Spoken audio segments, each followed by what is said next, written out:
Thank you, Mr. Chairman. Chair Powell, thank you for being here. In your opening statement, I was here for that. I think you touched on some of the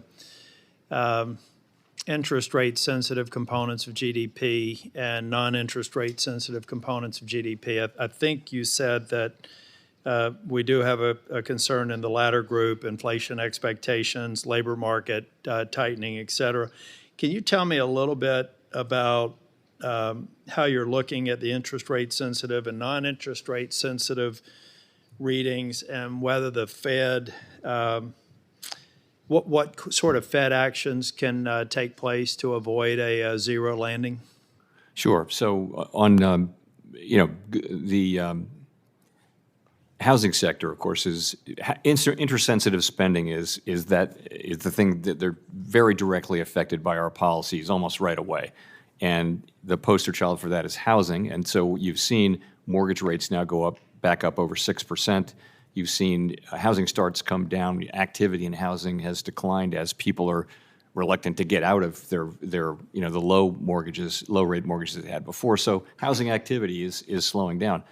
On the other hand, housing prices went up in the aggregate more than 40% since the beginning of the pandemic. So we may be seeing some price correction on that too. So that's coming along. And housing inflation, which is a big part of the CPI, a little bit smaller part of the PCE, the inflation measures we follow, or we rely on, that will be coming down because of the slowdown in the housing market.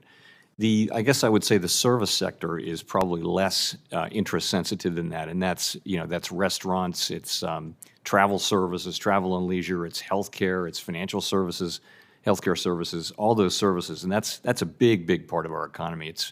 This sector is 54%, I guess, 56% of consumer spending on non-energy and food.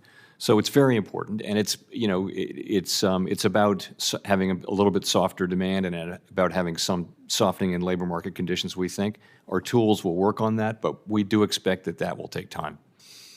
Thank you. I know the chairman in his opening comments mentioned a belief, I don't want to misquote him, but a belief that we have too little capital in the banking sector. May be true of a couple of banking institutions, but how do you feel about the current capital that our broader banking sector, irrespective of where they are in size? What concerns, if any, do you have about the capital that we see out there already?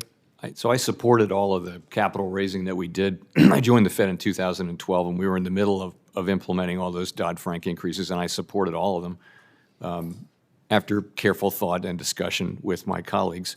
I think the new vice chair is doing what new vice chairs do, which is to take a fresh look and ask the question, even though I think we all agree capital is strong, certainly the vice chair does. The question is it at the right level? And I think that's what happens with a new vice chair for supervision. We don't have any proposals yet, but at some point we will.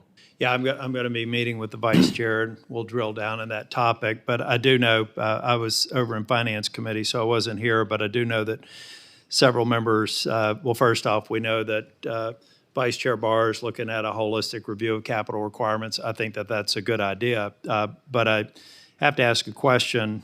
Do you think, does the Fed consider the bipartisan passed Senate Bill 2155, which is currently the law of the land, superior to any of the Basel requirements or any holistic review process? In other words, it is the law of the land. How does that weigh into how these reviews go? So 2155 was, I think you're talking about tailoring. Yeah. So Dodd-Frank actually called for tailoring, and what 2155 did is it said changed may tailor to shall tailor, and it also changed the thresholds. Yep. But tailoring is an absolutely bedrock aspect of our bank regulatory system, and anything that we do is going to reflect what we think is appropriate tailoring between the different sizes and risks of the financial institutions that we supervise and regulate. What we were trying to accomplish as a part of that, I don't expect you to respond, I know that we're coming to the end of the hearing,